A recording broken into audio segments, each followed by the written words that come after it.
Hello everyone, welcome to my YouTube channel. तो आज मैं आपके लिए लेकर आई हूँ my classmate from far far away का 6th एपिसोड। लेकिन अगर आपने इससे पहले के एपिसोड्स नहीं देखे हैं तो आई सजेस्ट पहले आप उन्हें देख लें, लिंक डिस्क्रिप्शन में अवेलेबल है। तो एपिसोड स्टार्ट होता है और हमें सीन दिखाया जाता है कि गुई जो है वो जिंगजिंग के घर पर होती है और जिंगजिंग जो है उसे अपने आइडल के बारे में बताती है कि जिसकी वजह से उसे फिल्मों में जाने का शौक चढ़ा है, और वो उसे उसकी फोटो भी दिखाती है। और फिर जब उससे बात करके गुई वापस आती है तो देखती है कि उसका भाई उसे डर कर मम्मी चिल्ला रहा है। तो वो कहती है कि मैं तुम्हारी मम्मी नहीं हूँ। तो वो कहता है कि मुझे तुमसे ना डर लग रहा है, मुझे पता है कि तुम मुझे नहीं मारोगी, लेकिन मैं ना किसी को नहीं बताऊंगा कि तुम ना क्या हो। तो क्या तुम मुझे नहीं मारोगी ना? तो हमारी गुई जो है उसके साथ डील कर लेती है और वो रिलैक्स हो जाता है थोड़ा सा, और उसके साथ थोड़ा बात करने के लिए अपने कमरे में बुलाता है। और फिर नेक्स्ट डे सीन में वो उसे कुछ कार्टून्स के कैरेक्टर दिखाता है और कहता है कि अगर तुम्हें चूज करना पड़े तो तुम किस रोल में खुद को चूज करोगी। तो वो उसे एक मून का कैरेक्टर दिखाती है जिस पर वो एक्टिंग करने लगता है। बहुत ही ज्यादा फनी है ये लड़का। इसके बाद नेक्स्ट सीन में दिखाया जाता है कि वो लोग चीयर लीडिंग की प्रैक्टिस कर रहे होते हैं कि हमारी फैनगाई का मूड जो है वो कुछ खराब होता है, जिसकी वजह से उसकी परफॉर्मेंस इफेक्ट हो रही होती है। तो टीचर उस पर गुस्सा करने लगती है। तो वो कहती है कि आपने ली फैंग को निकाल दिया, और जानते हैं कि वो हमारी टीम की एक मेंबर थी, आपने उसको बिना सोचे समझे निकाल दिया। तो मुझे इस बात से बहुत ज्यादा गुस्सा आ रहा है। और वो वहां गुस्सा दिखाती हुई वहां से जाने लगती है। तो टीचर भी जो है गुस्से में उसको चीयर लीडिंग टीम की कैप्टन से हटाकर मोमो को बना देती है कैप्टन वहां का, जिससे वो और ज्यादा अपसेट हो जाती है और फिर एक जगह बैठकर रोने लगती है। तभी उसके पास ये हाइलेन आता है और वो उसके रोने का वजह पूछता है। तो हमारी फैनगाई जो है वो उसे बता देती है कि गुई ने उसका कैप्टन का पोजीशन छीन लिया है। ये नहीं बताती कि गलती उसकी है। और उसकी इस बात से ये हाइलेन जो है नेक्स्ट ही पल में दिखाया जाता है कि गुई से बात करने लगता है जॉब पे कि वो हमारी फैनगाई को उसके कैप्टन की पोजीशन दे दे, क्योंकि गुई के लिए ये ज्यादा मैटर नहीं करता है कैप्टन होना, लेकिन फैनगाई के लिए मैटर करता है। तो हमारी गुई का एक ही कहना है कि ये एक लड़ाई है और या तो इसमें हार होती है या तो जीत, कोई सिफारिश नहीं चलती। और ये बोल के वो उसे रिजेक्ट कर देती है।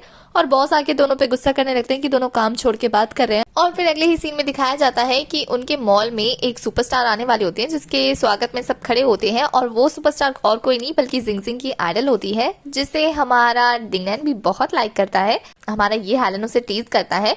तुम्हारी गुई को समझ में नहीं आता है कि लोग इतना पागल क्यों है उस लड़की के लिए। तो वो उन दोनों से क्वेश्चन करती है कि क्या इसने बहुत सारी लड़ाइयां लड़ी है जिसकी वजह से इसे प्राइज मिलने वाला है।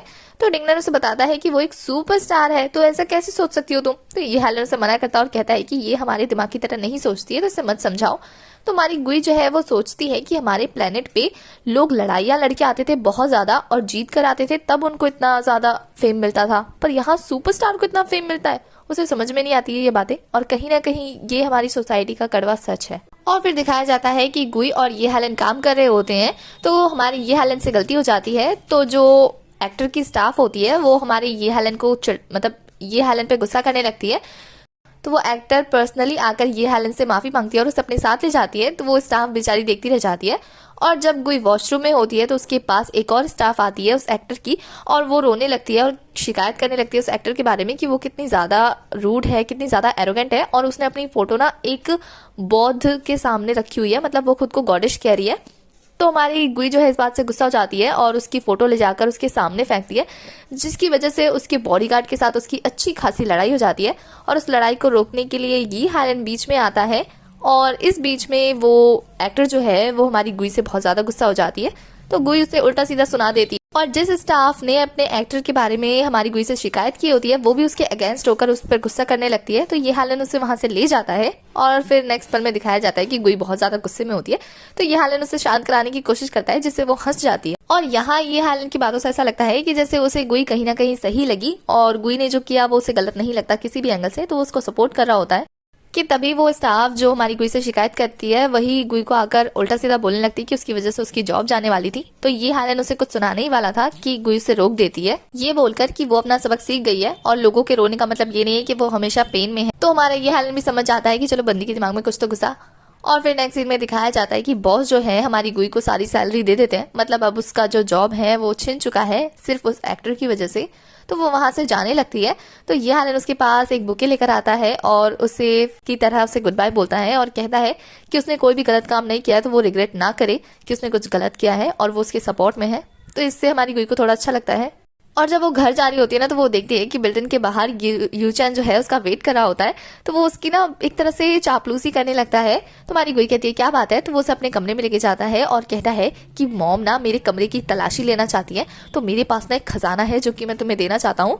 और वो उस खजाने को दिखाता है। तो हमारी गुई कुछ खास इंटरेस्ट तो नहीं ले रही होती है, लेकिन फिर भी वो अपने खजाने के बारे में बताता है, जो कि एयरक्राफ्ट के मॉडल होते हैं छोटे छोटे, जो बहुत ज़्यादा प्रीशियस है उसके लिए। तो वो कहता है कि मैं इसे तुम्हें दे रहा हूँ क्योंकि तुम बहुत ज़्यादा ब्रेव हो और मुझे पता है कि तुम इसे संभाल के रख सकती हो। हमारी गुई उसकी आधी बातें सुनती है और उसका सामान लेके चली जाती है। हमारा यूचन कहता है कि कितने गुस्से में रहती है ये लड़की। और फिर नेक्स्ट सीन में दिखाया जाता है कि गुई रिकॉर्डिंग कर रही होती है और कहती है कि यूचन जो है बहुत ही ज़्यादा फनी है और बहुत ज़्यादा क्यूट है, और वो इस डुप्लीकेट एयरक्राफ्ट से ही बहुत ज़्यादा खुश है। और फिर वो उस एयरक्राफ्ट को देखकर अपने प्लैनेट को मिस करने लगती है। मतलब इंसान कहीं भी हो पर उसे अपने घर की याद तो जरूर आती है। एयरक्राफ्ट के साथ थोड़ा सा खेलती है, मतलब अपने प्लैनेट को एक तरह से मिस कर रही है। और फिर वो हमारे यूचन के उस प्रीशियस खजाने को अपने ड्रॉर में रख देती है। बस वो छुपाती नहीं है, वो ऐसे ही रख देती है। और दूसरी साइड दिखाया जाता है कि ये हालन के डैड उस पर गुस्सा कर रहे होते हैं क्योंकि इस बार उसके नंबर अच्छे नहीं आए होते हैं और उसकी ऐसी हरकतें चल रही होती है इन दिनों की उसके डैड को उससे सुनाना पड़ता है।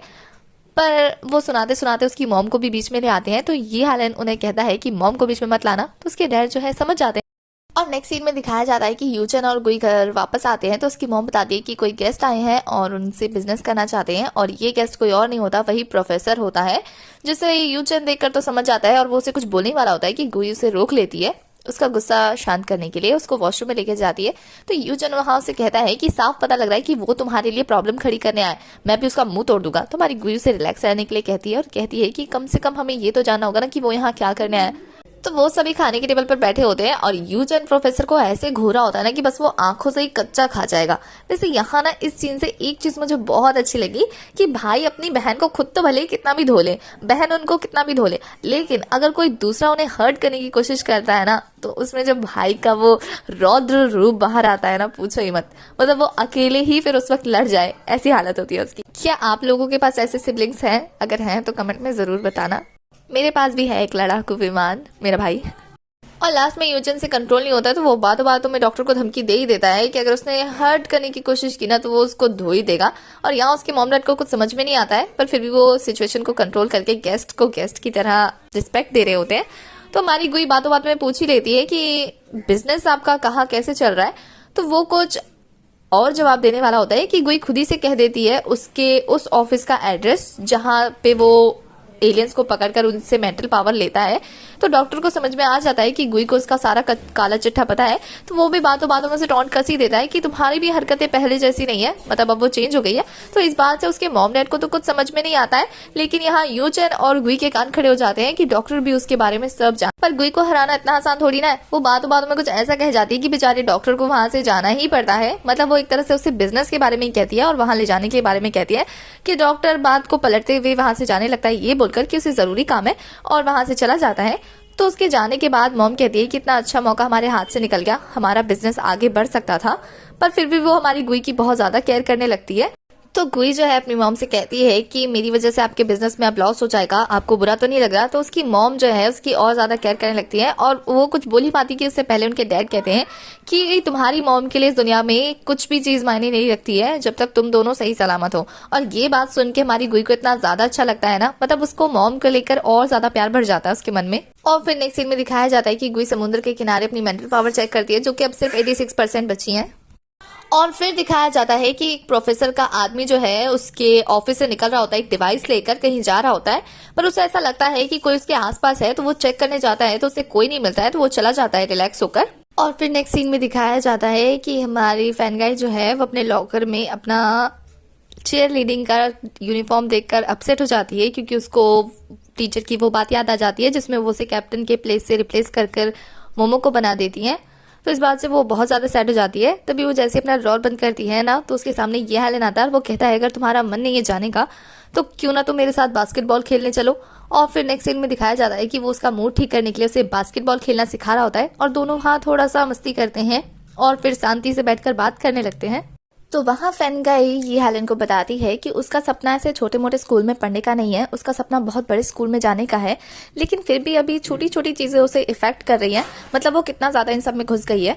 तो ये हेलन उसका मूड फिर से ठीक करने के लिए उसे फिर से बास्केटबॉल सिखाने की बात करता है। उसके बाद नेक्स्ट सीन में दिखाया जाता है कि जैसे ही गुई घर पे आती है तो वो देखती है कि उसके मॉम और डैड उसके भाई को डांट रहे हैं, क्योंकि वो जो प्रीशियस खजाना उसने उसे दिया था वो उसके मॉम के हाथ में चढ़ गया है, जिसकी वजह से उसके डैड गुस्से में उसे तोड़ भी देते हैं, जिससे हमारे यूचन को इतना ज्यादा बुरा लगता है कि वो हमारी गुई से गुस्सा होकर वहां से चला जाता है गुस्से में।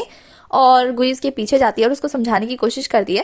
तो यूचन कहता है तुम्हें क्या लगता है तुम कुछ भी हो, डरावनी हो, जो भी हो, मुझे डरा सकती हो, पर मैंने तुम पे ट्रस्ट किया था और तुमने मेरा ट्रस्ट तोड़ दिया। तुम सच में एक मेंटल लड़की हो और मैं तुमसे बात नहीं करना चाहता। और ये बोल के वो गुस्से में वहां से चला जाता है। तो गुई को कहीं ना कहीं उसकी बातें सच लगती हैं, तो वो खुद को सैड फील कर रही होती है कि तभी कोई पीछे से उस पर वार करता है और उसको बेहोश कर देता है। दूसरी साइड हमारा यूचन जो अपना गुस्सा कम करने के लिए, अपना मूड ठीक करने के लिए अपने दोस्तों के साथ हैंग आउट कर रहा होता है कि तभी वहां पे कुछ गुंडे आते हैं और हमारे यूचन का दिमाग तो वैसे ही बिगड़ा हुआ था, तो वो उनसे उलझ जाता है। और वहीं हमें एक मिस्टीरियस पर्सन दिखाया जाता है जो चुपके से हमारी यूचन की मदद करता है फाइट में, और वहां से चुपके चुपके खिसक भी जाता है। और हमारा यूचन जो है उनसे फाइट जीत जाता है, तो वो उस वक्त वहां से डर के चले जाते हैं। और यूजन का दोस्त उसे दिलासा देता है और उसे उसके घर जाने के लिए कहता है। तो यूजन कहता है अब उसका कोई घर नहीं है, मतलब अब वो अपने घर नहीं जाएगा उस वक्त। वहीं दूसरी साइड हमारी गुई को दिखाया जाता है जहां उसकी आंख खुलती है प्रोफेसर के उसी अड्डे में जहां पे एलियंस के मेंटल पावर्स कंज्यूम कर लेता है वो। तो प्रोफेसर उसे बताता है कि अब उसका भी मेंटल पावर वो निकाल लेगा।